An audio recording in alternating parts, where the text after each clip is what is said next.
बार प्रायश्चित करो, एक बार, कि कुछ सही तो नहीं हुआ है, कुछ गलत हो गया, उसका प्रायश्चित करो, शुद्धि के लिए, परिमार्जन के लिए।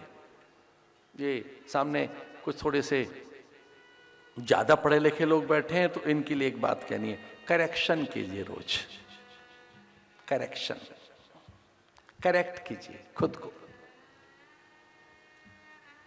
क्या सच में जीवन में सही होने की आवश्यकता है? जो कुछ किया जा रहा है उसमें करेक्शन की आवश्यकता है क्या? ठीक होने की करिए, सही होने की, शुद्ध होने की, पवित्र होने की। दधीच से यही सीखा जा सकता है। अजामिल की कथा आती है कि किस तरह से दासी के संग में और उनके पास दूषित विचार आ गए। साध्वी, सुशीला, नीति पारायणा, अत्यंत सभ्य, शिष्ट, सुसंस्कृत घर की पत्नी दूर चली गई। उसे घर से निकाल दिया और एक नर्तकी को घर में ले आए, एक वेश्या को घर में ले आए।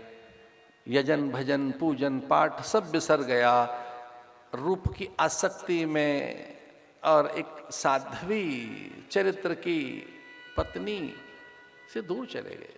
सुशीला साध्वी यत्र नारायणु परायणा, भागवत में आता है कि जो नित्य भगवत पारायणा थी, सुशीला, सुभद्रा, ऐसी नारी को त्याग कर नर्तकी को घर में ले आए, वेश्या को।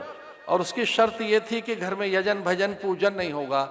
मैं इस शर्त पर घर में जाऊंगी कि आप अग्निहोत्री हैं, हवन नहीं करेंगे। मैं आपकी तब बनूंगी जब संध्या त्याग दोगे। मैं आपकी तब बनूंगी जब ये दोनों वस्तुएं गंगा में बहाओगे। कौन कौन सी? एक तो पाठ की पुस्तकें और दूसरी माला। इन्हें गंगा जी में छोड़कर आ और मैं तैयार हूं। कई बार रूप में कितना आसक्त होता है आदमी। ये मन भी बिल्कुल मक्खी की तरह से है हमारा, और मक्खी बेचारी, मक्खी को कुछ पता नहीं कि वो कब मल और मिष्ठान पर बैठती रहती है। मक्खी तो ऐसी है ना, जो मक्खी है ये कभी मल पे बैठ जाएगी, कभी मिष्ठान पर, कभी मल मूत्र पे बैठी है और कभी महात्मा के कमंडल पे, कभी बहुत गंदगी में बैठी है और ये मंदिरों के शिखरों पर। उसे पता ही नहीं वो बैठी कहां है, वो कहां पहुंच गई। मन मक्खी की तरह से न रहे हमारा कि हम यही विचार न कर सकें कि वो गया कहां।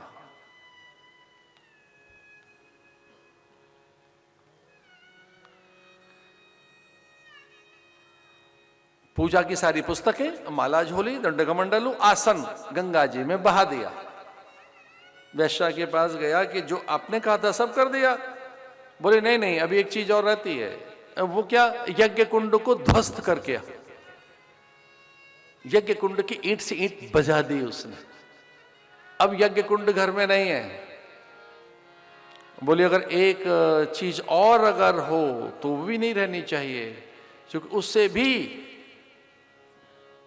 तेरी प्रवृत्तियां कुछ और बन सकती हैं। वैश्या से उसने कहा कि मेरे घर में मेरी पत्नी नहीं रही, उसे भेज दिया। अब मेरे दंड कमंडलू, माला झोली, पूजा पाठ की पुस्तकें सब मैंने गंगा में बहा दी। मैंने परिजनपुर जनबंधु बांधवों से मुंह मोड़ लिया है।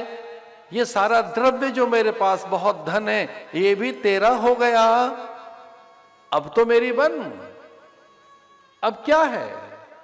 उसने कहा एक चीज और है, उसे भी त्याग। वो क्या है? बोले घर में गौ है, गौ माता को बाहर कर, और गौ तेरे घर में है तो मैं नहीं जाऊंगी। गौ माता भी त्याग दी उसने। नर्तकी को घर में ले आया। राम झरोका बैठ के सबको मुजरा ले, जैसे जाकी चाकरी वैसो वाकू दे। भगवान नारायण देख रहे थे ये अद्भुत दृश्य। वह संध्या वंदन करने वाला विप्र और किस तरह से भ्रष्ट हो गया अजामिल। तो पार्वती ने, क्षमा कीजिए, लक्ष्मी ने इस तरह से कभी नारायण को हंसते हुए नहीं देखा था। कभी कभी किन्हीं की मूर्खता पर हंसी भी तो आती है। कुछ लोग बड़ा हास्यास्पद चरित्र बना लेते हैं अपना।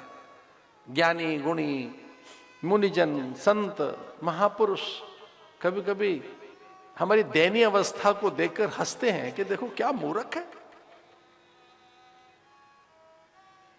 लक्ष्मी ने पूछा कि आप जिस ढंग से मुस्कुरा रहे हैं ये तो सच है कि आपको नारद याद नहीं आ रहे, न सनकादिक न महादेव का आप ध्यान किए बैठे हैं, गिरिकंदराओं में समाधि लगाए हुए संतों का भी आप ध्यान नहीं कर रहे, तो किसे देखकर हंस रहे हैं आप? हुआ क्या आपको?